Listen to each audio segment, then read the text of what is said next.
guys, it's Lily. Thank you so much for tuning into my channel again this week. I really appreciate it, especially after I took last week off for my birthday.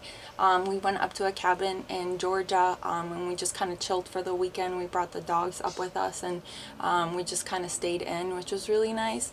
But after that, I was able to come back home, recharged, and was able to fertilize my plants, water everything, just kind of catch up with plant chores that I was lacking.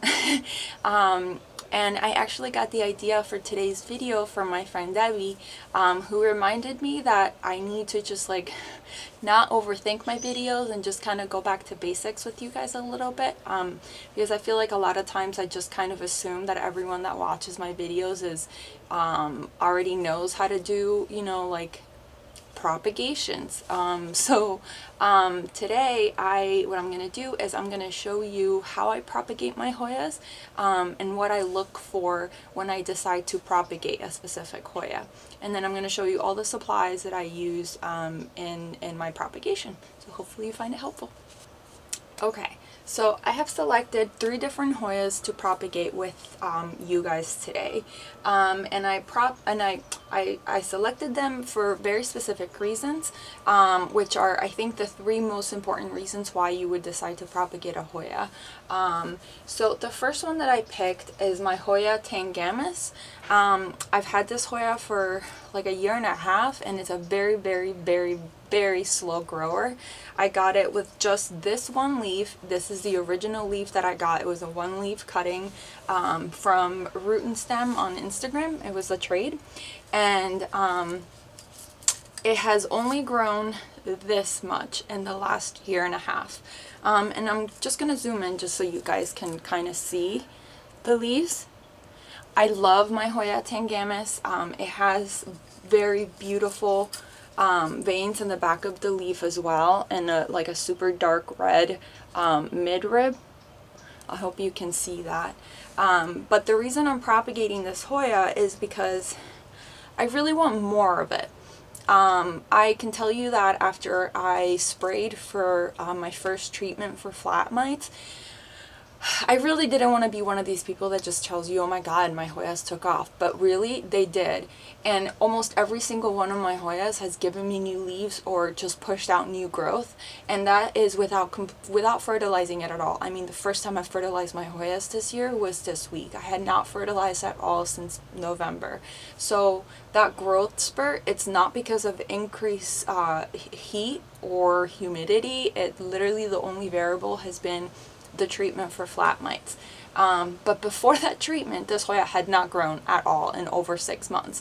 But now it's giving me this tiny baby leaf, which is adorable. But now that I am treating it and I know it's coming back, I just want to cut a few nodes off, and because I want a fuller pot. I really like my TANGGAMUS, so that's why I am propagating this one. I just want a fuller pot of it, and I'm just tired of waiting. So that's the reason. It's not sickly looking, it's just I want more of it quicker. The next one that I'm going to propagate for you today is actually one of my RHMs. This is RHM 2021. It's one of Rick's Hoyas, and I got it as a 1-leaf cutting. I believe it was like 7 months ago I got it, and it's doing really well. It has grown a lot for me, but the reason I picked this one is because clearly the runner has died. Let's see if I can get it to focus.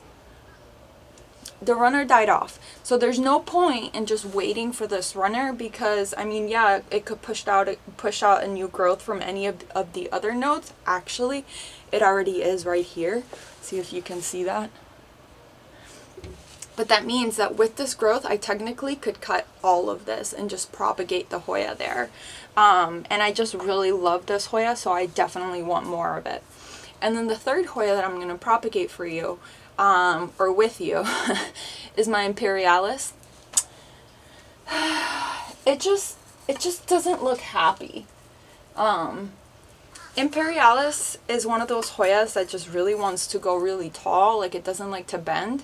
And so I got this like extra long trellis, which I struggled to keep up. So I actually had it zippy tied to the shelf so it didn't fall. But for some reason, it just looks miserable. Like, these are 2 leaves that I pulled off of it right before I grabbed it. And there's 3 more yellowing leaves. Well, actually 4. You can see one here, you can see one here, and then 2 at the top. So I really don't know what is wrong with it. It doesn't have any pests, it doesn't have root mealies, there's no signs of that. I really don't know what is happening with it, but I want to make sure that I don't lose this Hoya, so I'm going to propagate a few nodes. And I'm going to leave, on all 3 of these Hoyas, I'm going to leave the mother plant in the pot, and I'm going to put it right back where it was. But I want to make sure that I have backups in case something happens to this Imperialis, because I really want to bloom an Imperialis in my lifetime. And I believe this is Imperialis Red. It was sold to me as just Imperialis, but after doing some research, I believe this is Imperialis Red. So we'll see. Hopefully you find this helpful. Well, by now you have probably noticed my multiflora is blooming again. I swear this Hoya is always blooming. Oh my god, I just took it out of the pot. So I tried to get, look at what just happened. I mean, hey, it looks healthy. It's a good time to check the roots. It looks really healthy. And maybe it's time for me to repot it. But I got this Hoya as, I mean, it was like pretty small when I got it, and I got it from my friend Erica and Junior. And this is definitely, I've mentioned it before, it's one of my favorite Hoyas, and strictly because, well, I love the foliage, but it's always blooming. It does not stop blooming, and I feel really bad cutting it because it's just such a happy Hoya. And I like how it's growing, so why cut it? But look at the blooms on this Hoya. And it's about to bloom here again, and then it's working on another peduncle up here. So hopefully they open at the same time, at least this one. I know this this will stay open for like at least another week, so hopefully it continues to bloom. And then I can have 2 blooms in one Hoya. But yeah, it barely stays in the pot anymore, so I really need to upsize that pot this year. But anyways, now it's going back in here. Come on. Oh. Okay, so now that we went on that tangent, what I'm going to show you is all of the supplies that I use to propagate my Hoyas. So the first thing I do is I grab my shears and I grab alcohol, rubbing alcohol. This is 70%, but I normally use 90, but I just needed to get rid of the 70%. And then I just drop some on the shears and I just rub it with my hand and clean it. You can also just drop the alcohol on a paper towel and then clean it using a paper towel if that makes you feel more comfortable. This is just easier for me. So the reason that you do that is you don't want to pass any like fungus or like any issues, or like if your Hoya is sick, you don't want to pass that on to the next Hoya. Like if it has some sort of virus or whatever, you don't want to pass it on just by using dirty shears. So that's the first thing, and I think one of the most important things when you consider propagating a plant is always start off fresh. The next thing is I do use rooting hormone powder. A lot of people don't like it because it's a white powder. It can make you think that your Hoya has root mealies. I know I don't have root mealies, and I do warn people like, hey, if you see white stuff in the pot, that is rooting hormone, because I do use rooting hormone. It just, I don't really know why I use it. I've been using it for so long now. It's just like a thing I do. But it's not necessary. You are able to root your Hoya without rooting powder. It just makes the process a little bit quicker, I think. But a lot of people don't use it and they're still able to root their Hoyas great. The next thing that I use is little 3-ounce cups, and I have 2 stacks of them. The reason I have 2 stacks is because, and I'm pretty sure I've mentioned this before, I like to have 1 cup with holes in it, and I like to have 1 cup with no holes in it. So when I put the propagations in a prop bin, I put 1 cup with hole inside the cup with no hole, and then that way when I water it, there's a little gap in between the 2 cups. It holds a little tiny amount of water, so it doesn't dry out as fast, and it also prevents, if there was some sort of pest issue, it prevents the pest from moving from 1 cup to the next. So that's why I use 2 little cups instead of just 1. And then I use these little clips that just help me keep the little cutting in the cup, and it doesn't like just flail everywhere. The next thing that I use is, after I have propagated the Hoya, the first time that I water it with a vitamin solution, and that's just to give the soil extra nutrients. So I mean, I do it, and I've been doing it for a long time, but I don't think it's completely necessary as long as you're watering your propagations properly. And then I use a very, very chunky mix. All it is number 3 perlite, so like really big perlite, cocoa husks, and then a little bit of the cocoa core. I mean, it's like very little cocoa core because you want it to maintain some of that moisture, but you don't want it to stay wet for too long. So it's really chunky, and it's just perlite, cocoa husk, and cocoa core. There's no systemic, there's no slow release fertilizer, none of that, because you don't really need that when you're trying to root a propagation. I wouldn't put slow release fertilizer or systemic granules or anything like that until your Hoya is already rooted and has the root system to absorb that those nutrients. So with that being said, we're gonna cut some Hoyas. Okay, so the first one that I'm gonna cut, and it's strictly just because it's stressing me out, is this Imperialis. When I have a Hoya that just looks stressed and just doesn't look happy, when I go to cut it, I pay close attention to what runners are still alive, right? So like, and which runners are dead. I'm going to try to not cut any of the runners that are still going, because I don't want to harm it more than help it. It's such a tall Hoya already. So right now, this Hoya has, here, let's see if you can see. So it has 1 runner here. This is all from 1 stem. So it has 1 runner, which is dead. It has another runner, which is basically dead. I mean, I think I just clipped it too tight. I don't know. Then it has this runner here, which is dead. It has this runner here, which is dead. And this is the only runner that is still alive. Like, the tip of it is still alive. So I'm not going to cut that one. But I am going to cut all the other nodes. So like here, for example, I accidentally broke this leaf just a minute ago when I was grabbing it out of the shelf. So this node is dead. I'm just going to cut right here. So there you have it. That's 1 cutting. I always do single nodes. I don't know, I don't think you need more than 1 node to propagate, and it might make propagating harder just because it's going to be too top heavy. So I always just do 1 node. Here's another node. And the reason, well, this technically has 2 nodes, but the top node is basically dead. So I'm literally going to just cut it off right here. And I'll show you why. So let me put that down and try to show you. This is the node that I was telling you was pretty much dead. You can see the stem there is dead. The leaves are dead. They're dead. This looks alive, but it's not going to make it. So I might as well just cut it off. So here we have another node here that I can cut. And yeah, I'm going to cut right here.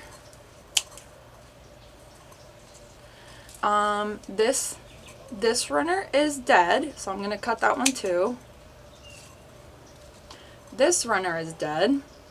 Actually, there's 2 nodes right here, and this leaf is dying. So I think I'm going to leave this node so it can start growing from here, but I am going to cut this one. It still has 1 good leaf, even if this one drops. There, it dropped. This one should still work. And then we're left with just 1 node, or 1 runner that is actively growing. So I'm going to clip it back, and I'm just going to do it gently. I'm not trying to kill it now. So I'm clipping it back.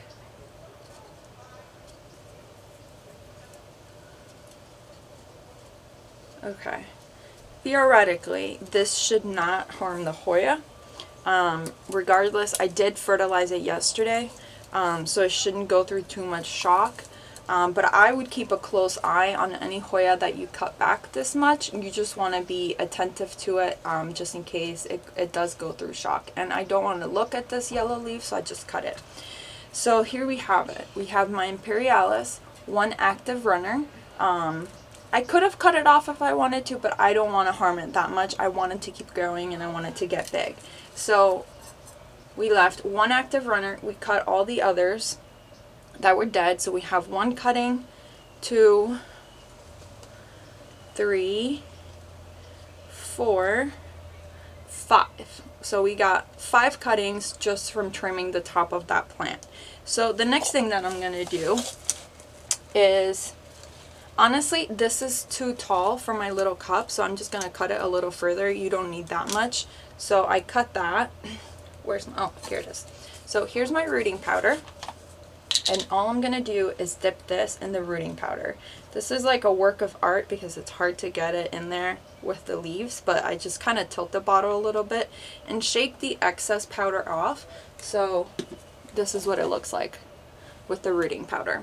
So once I have the rooting powder on the cutting, I'm going to prop it on the little cup like that, and then I'm just going to fill the cup with my chunky mix. And I'm going to try to put it in there as tightly as possible. The other thing I try to do is, because these leaves are so big, I try to just push the cutting to the back so the leaves are kind of resting on the cup so it doesn't tilt that much, and the leaves aren't flopping everywhere. So I think that's pretty good. You don't want to like tighten it too much, but you also don't want it flailing everywhere. So now I'm going to get one of these clips. And I'm going to clip it. It's not a clip, it's a claw. I don't know what it is, whatever. But there, it holds it in place so it doesn't flail everywhere. It doesn't move. Like if I pick up the cup to water it or something, it's not just going to come out. Because that happens a lot, especially when you have big heavy leaves, the cutting could come out. But this way it won't, it'll stay in there. You can notice in the cup that it's pretty filled with the chunky mix. It doesn't have any like empty sides. So that's it. You just want to keep that in mind. So there we have one cutting. Next, what I usually do is I immediately label it, because my brain, it's always in the cloud. So if I don't label my cuttings right when I cut them, I will forget. I will get myself confused and I'll forget what I propagated. So I'm going to label it really quick. And I use a number 2 pencil on the white label, because that way it doesn't wash off. Like with Sharpies, it'll eventually wash off as you touch it. So I put the label in there, and like I mentioned, it's double cupped. So when I water it, a little bit of the water will stay in the bottom, and we'll just keep that extra moist. So I'm going to keep these 4 cuttings for later. I don't need to propagate all of the other cuttings in front of you. So what I'm going to do is I'm going to move on to the next Hoya. Okay, so remember, when you go to propagate your next Hoya, make sure you clean your shears. Especially after you just cut one that looks sickly. So this next one is my RHM 2021. So on this one, I think it's pretty straightforward to decide where to cut, at least for me. I know that this end, the runner, is dead. So I'm going to cut this node, I'm going to cut this node, this node, this node, and I'm going to leave this one. The reason I'm leaving this node is because it's already awake. I don't know if you can see there, it already has a little knob. So that's already awake. It's going to start growing from there in no time. I try to always leave, like when I cut a Hoya back that much, I try to leave at least 2 nodes on the mother plant, just so it has enough leaves to suck up all that sun, all that energy, and be able to push out new growth pretty soon. And then, like I mentioned before, I always try to keep an eye on a Hoya that I recently cut, because I don't want it to go through shock and then I not notice that it's going through shock. So I am going to cut it.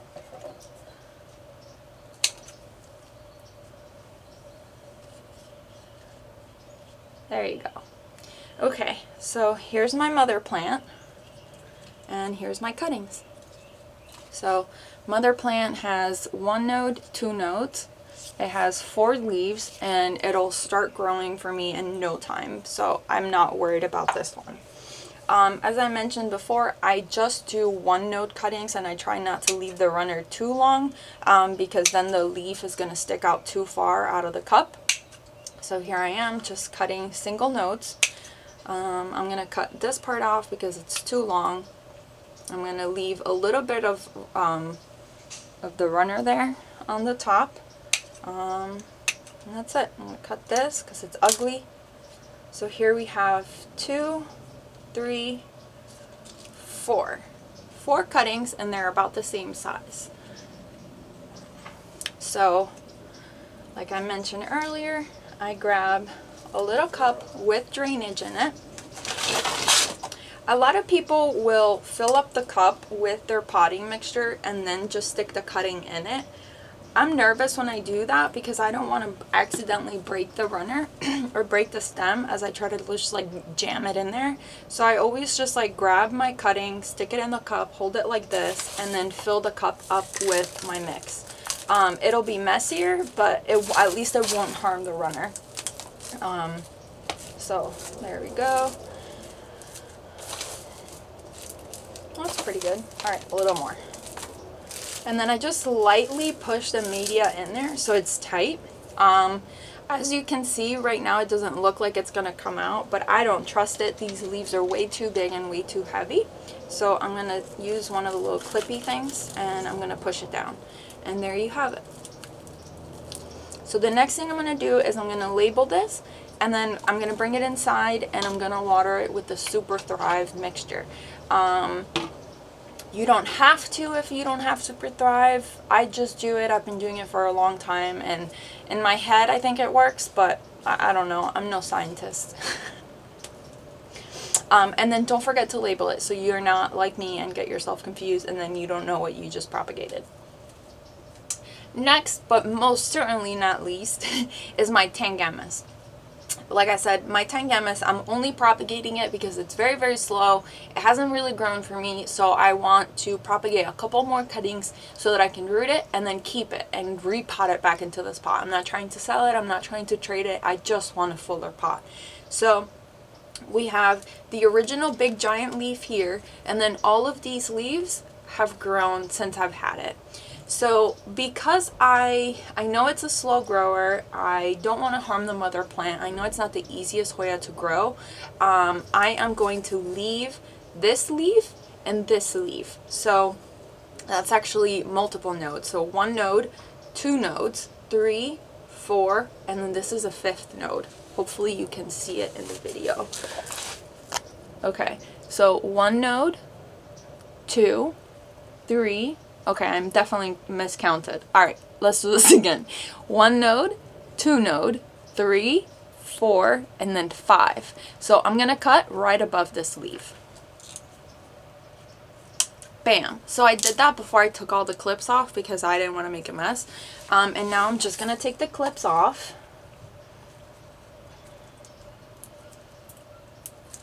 Ah! Okay. So, and there you have it. Here's my mother plant, and here's my cuttings. So I'm going to put this back. I do plan on repotting this Hoya into a bigger pot later on this year, but I'm going to wait until the cuttings I'm going to make are fully rooted, and once they're fully rooted, then I will repot this Hoya with the new cuttings into a bigger pot. Okay, so you're good. Now what we're going to do is we're going to cut this. So one thing I want you to keep in mind when you are cutting a Hoya that is growing a new leaf, you don't want to leave this baby leaf that hasn't finished growing alone. So you want to give it another pair of leaves. So what I'm going to do, and actually this is a really good example. So there's a few things going on here. There's a new leaf right there, which has 2 active growth points on top, right? I don't want to leave that alone because there's a pretty good chance that that leaf is going to die. It's not going to make it. I don't think so in this case because it's big enough. It's far along enough to where I think it's going to make it. But regardless, I don't want to test it. So what I'm going to do is I'm going to leave these 2 leaves with the top cut. But what I'm noticing here is that there's a node in between. So there's a node right here that never grew leaves. So I'm going to leave this node with the bottom cutting. I'm not going to stick it inside the cup. I'm going to leave this node with the bottom cut. So I'm going to be careful to cut right above that node. There. So now I have the top leaf with the 2 active growth points and then the bottom set of leaves. Then there's these 3 nodes. 1 node, 2 node, 3 nodes. I'm just going to cut right here. Ta-da! Okay, so now we have 3 cuttings off of my Tangamus. I'm going to root them. I think because I'm trying to keep all of these, maybe just 2 of the cuttings for myself, when I do that, I will propagate the cuttings together, like in the same cup, because that way I remember it's for myself and I don't try to trade it or sell it or anything. And also it saves you space. It really doesn't need to be propagated in multiple cups if you're just going to pot them together later on. The only reason you would want to propagate it in 2 different cups rather than 1 is if you're going to sell it, you're going to trade it, or you're going to have to separate the 2 rooted cuttings later. But because I'm literally going to take it from the rooted cup into another pot and I'm not going to mess with the roots, it makes sense to root them together. You're not going to have to mess with the roots later. So what I'm going to do, and I'm actually going to just show you how I pot up the 2 cuttings together. So the first step, like before, stick it in the rooting powder.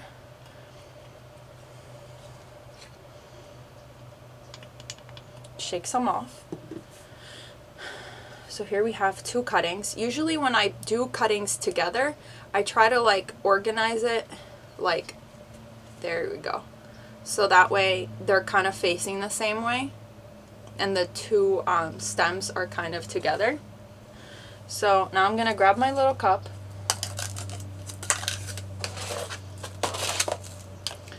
and I'm going to stick them in here. Because the leaves are so heavy and big, I'm going to put the cuttings all the way to the back of the cup. Here, let's see if you can see. I'm going to put the cuttings all the way to the back of the cup. That way the leaves can rest on the cup itself as it's rooting. So I'm going to hold it there and then I'm going to fill it up. Yes, it's messy. Do I care? No, I'll just clean it up later.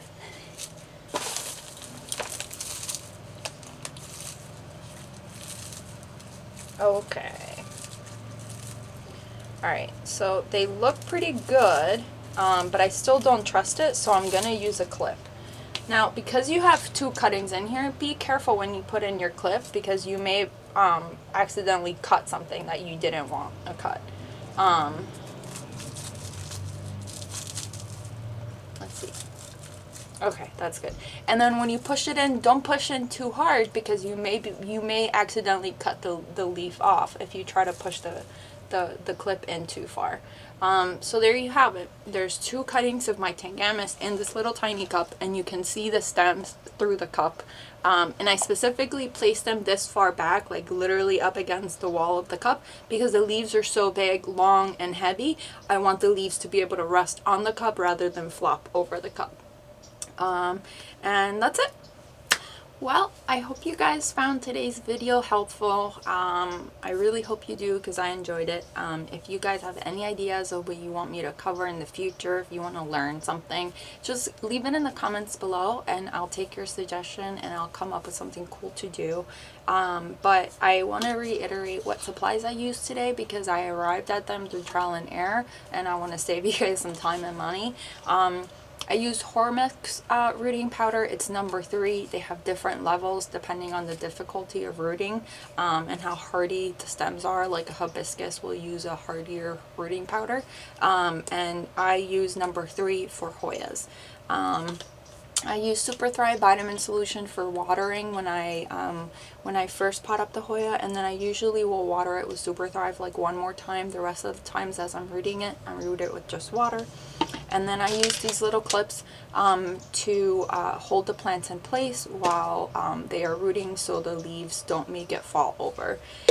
I use my little tiny shears, and I always clean with alcohol. That's just to prevent any viruses from spreading. And then I use little 3-ounce cups. I pretty much just get them on Amazon. They're pretty cheap. 3-ounce cups. That way the Hoya doesn't have the reason I like to use 3-ounce cups is because they're tiny enough to where the Hoya won't rot by having too much potting mixture in there, holding all that moisture in for too long. It's really small, it'll dry fast enough, and it gives it enough room for the roots to grow. And because it is clear, you can see when the Hoya is fully rooted. You can also know any like pest issues that you may notice. I know I don't have root mealies, but if you did have a root mealy problem, you would be able to see them through the little cups. Oh, and then my potting mixture. Again, it is just perlite number 3, Mother Earth perlite number 3, cocoa husk, and then cocoa core. I buy both of the cocoa, and they come compressed, and then you put it in water and they expand. And the Mother Earth perlite comes in a giant bag of perlite that lasts me like half a year to go through. But it is the best deal. It's number 3 perlite, and it's really big and chunky. What you get at the hardware store is usually little tiny perlite rocks, and they're just too small. They don't help with drainage as much. You can make do with that. I mean, it's not the end of the world. I just really love number 3 perlite, and at the end of the day it costs about the same. You're just ordering it in bulk from Amazon rather than buying a bunch of little bags from the hardware store. So that's pretty much it. I hope you guys liked today's video. Bye!